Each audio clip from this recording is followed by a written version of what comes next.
Okay, I need your help with this.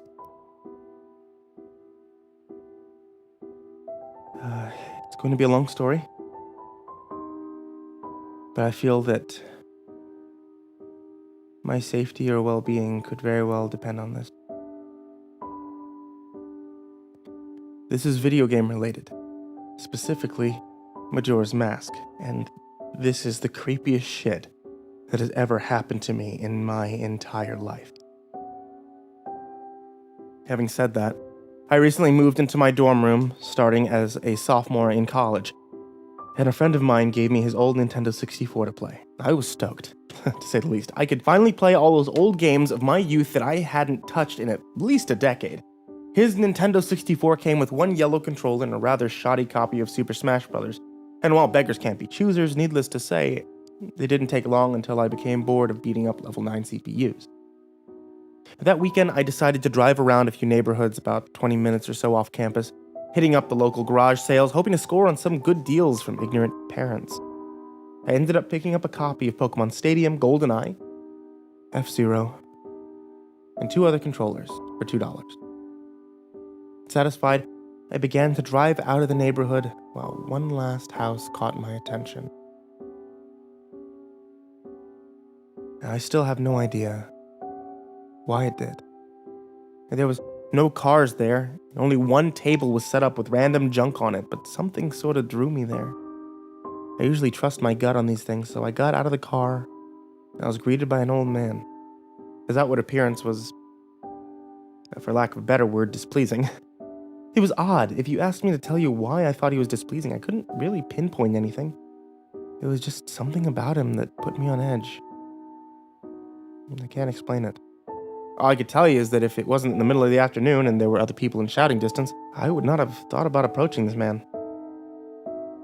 He flashed a crooked smile at me and asked what I was looking for, and immediately I noticed that he must have been blind in one of his eyes.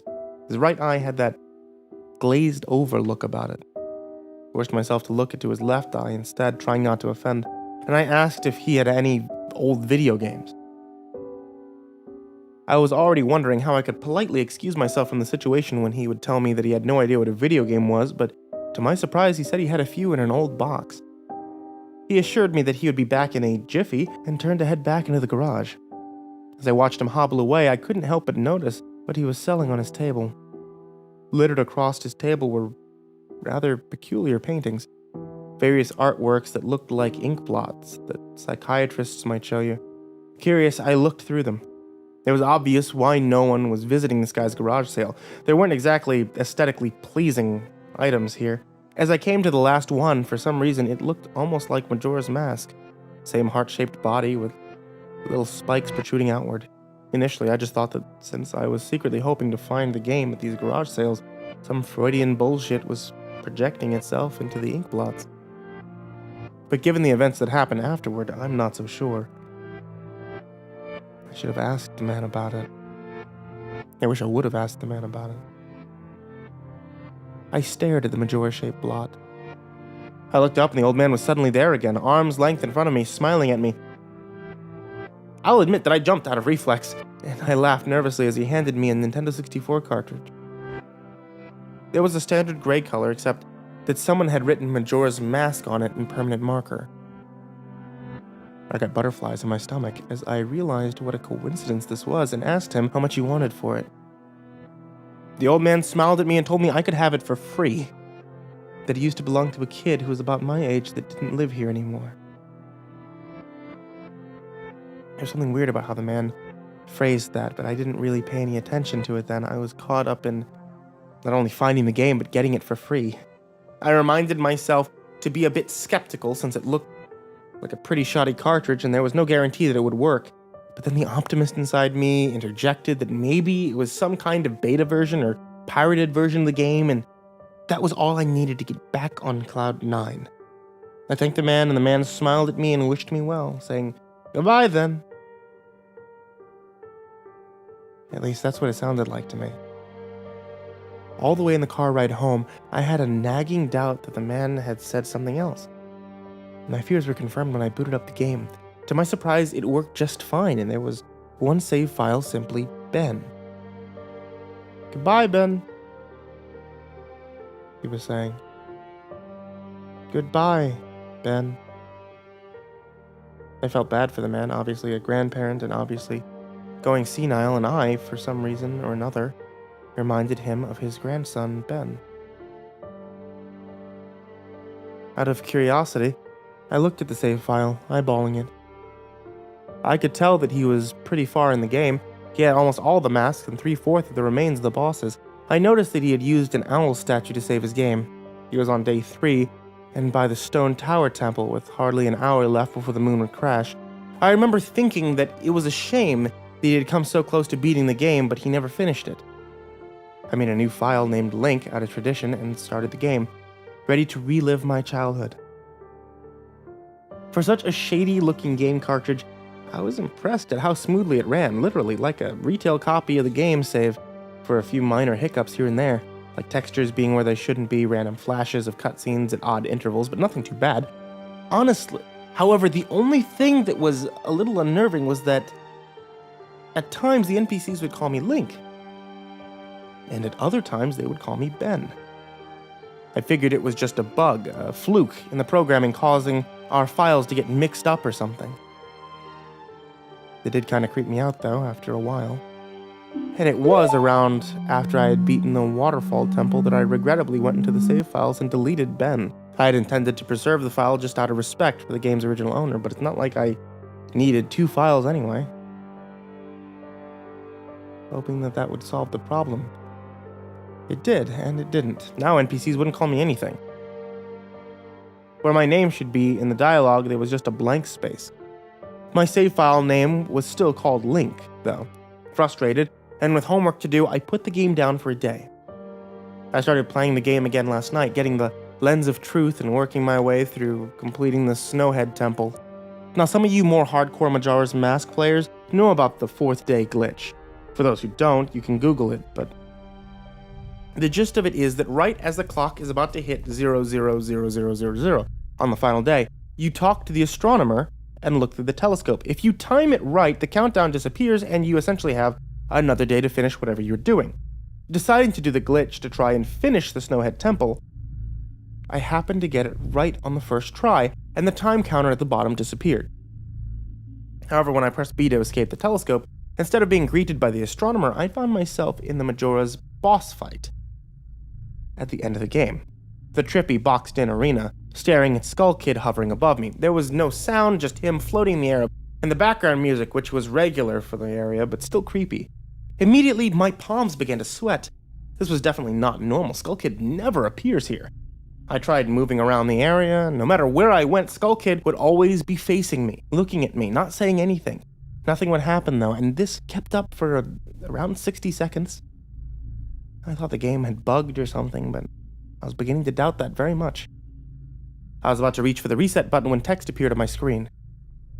You're not sure why, but you apparently had a reservation.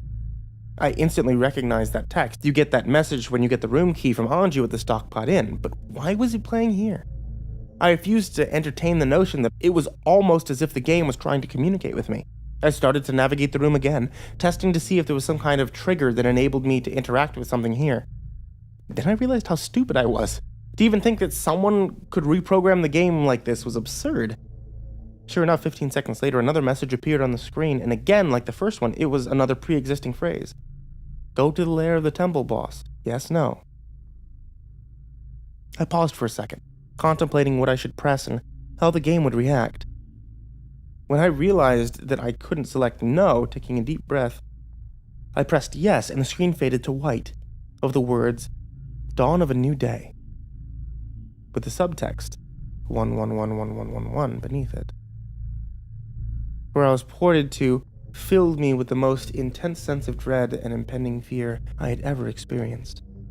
The only way I could describe the way I felt is having this feeling of inexplicable depression on a profound scale. I'm normally not a depressed person, but the way I felt here was a feeling that I didn't even know existed. It was such a twisted, powerful presence that seemed to wash over me. I appeared in some kind of weird Twilight Zone version of Clocktown. I walked out of the clock tower as you normally do when you first start day 1, only to find that all the inhabitants were gone. Usually with the 4th day glitch, you can still find the guards and the dog that runs around outside the tower. This time, they were all gone. What replaced them was the ominous feeling that there was something out there, in the same area as me, and that it was watching me. I had 4 hearts to my name and the hero's bow, but at this point, I wasn't even considered for my avatar. I felt that I personally was in some kind of danger. Perhaps the most chilling thing was the music. It was the Song of Healing, ripped straight from the game itself, but played in reverse. The music got louder, building up, so as if you should expect something to pop out at you, but nothing ever did. The constant loop began to wear on my mental state. Every now and then I would hear the faint laugh of the happy mask salesman in the background, just quiet enough so that I wasn't sure if I was hearing things, but just loud enough to keep me determined to find him. I looked in all 4 zones of Clocktown only to find nothing, no one. Textures were missing. West Clocktown had me walking on air. The entire area felt broken. Helplessly broken, as the reverse Song of Healing repeated for what must have been 50 times. I just remember standing in the middle of South Clocktown, realizing that I had never felt so alone in a video game before. As I walked through the ghost town, I don't know whether it was the combination of the out-of-place texture and the atmosphere and the haunting melody of the once peaceful and soothing song being butchered and distorted, but I was literally on the verge of tears, and I had no idea why. I hardly ever cry. Something had gripped me here, and this powerful sense of depression that it was both foreign and crippling. I tried leaving Clocktown, but every time I attempted to zone out, the screen would fade to black, and I would just zone into another part of Clocktown. I tried playing my ocarina. I tried to escape, and I did not want to be here, but every time I played the Song of Time or Song of Soaring, it would only say, "Your notes echo far, but nothing happens." By this point, it was obvious the game didn't want me to leave, but I had no idea why it was keeping me here. I didn't want to go inside the buildings. I felt that I would be too vulnerable there, whatever I was terrified of. I don't know why, but I came up with the idea that maybe if I drowned myself at the laundry pool, I could spawn somewhere else and leave this place. As I zoned in and ran towards the pool, that's when it happened.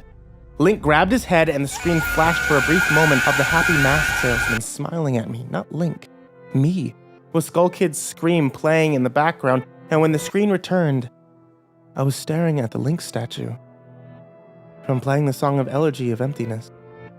I screamed as the thing just stared back at me with that haunting facial expression. I turned around and ran out and back into South Clocktown, and to my horror, the fucking statue followed me. And the only way that I compare this is the weeping angels from Doctor Who. Every so often, at random intervals, the animation would play of the statue appearing behind me. It was like the thing was chasing me, or I don't even want to fucking say it, haunting me. By this point, I was on the verge of hysterics, but not even once did the thought of turning off the console occur to me. I don't know why. I was so wrapped up in it. The terror felt all so real. I tried to shake the statue, but it would literally appear right behind me every single time. Link started to begin to make weird animations I'd never seen him do before. He would flail his arms around or spasm randomly, and the screen would cut to the happy mask salesman, smiling again for a brief moment before I was face to face with that fucking statue again. I ended up running into the swordsman's dojo and ran to the back. I don't know why, but my panic, I just wanted some kind of assurance that I'm not alone here. To my dismay, I found no one. But as I turned to leave, the statue cornered me in the cubby in the back. I tried attacking the statue with my sword, but to no avail. Confused, I backed into a corner. I just stared at the statue, waiting for it to kill me, and suddenly the screen flashed again to the happy mask salesman, and Link turned to face my screen, standing upright, mirroring the statue, looking at me along with his copy, literally staring at me. Whatever was left of the 4th wall was completely shattered while I ran out of the dojo terrified. Suddenly the game warped me to an underground tunnel, and reverse Song of Healing queued up again as I was given a brief moment of rest before the statue started appearing behind me again. This time aggressively. I could only take a few steps before it would summon behind me again. I hurried, made my way out of the tunnel, and appeared in the southern Clocktown. As I ran aimlessly in a sheer panic, suddenly a A re-dead screamed, and scream faded to a black as dawn of a new day, and 11111111 appeared again. The screen faded in, and I was standing on top of a clock tower with Skull Kid hovering over me again, silent. I looked up, and the moon was back, looming just meters above my head, but the Skull Kid just stared at me hauntingly with that fucking mask. A new song was playing, the Stone Tower Temple theme played in reverse. In some sort of desperate attempt, I equipped my bow and fired off a few shots at the Skull Kid. And it actually hit him, and he played an animation of him reeling back. I fired again, and on the third arrow, a text block appeared saying, "That won't do you any good." And I was picked up off the ground, levitated upwards on my back, and then Link screamed as he burst into flames, instantly killing it. I jumped when this happened. I'd never seen this move used by anyone in the game, and Skull Kid himself didn't have any moves. As the death screen played, my lifeless body still burning, the Skull Kid laughed and the screen faded to black, only to have me reappear in the same place. I decided to charge him, but the same thing happened. Link's body was lifted off the ground by some unknown force, and he immediately burst into flames again, killing him. This time, during the death scene, the faint sound of the reverse song of healing could be heard. On my third and final try, I noticed that there was no music playing this time.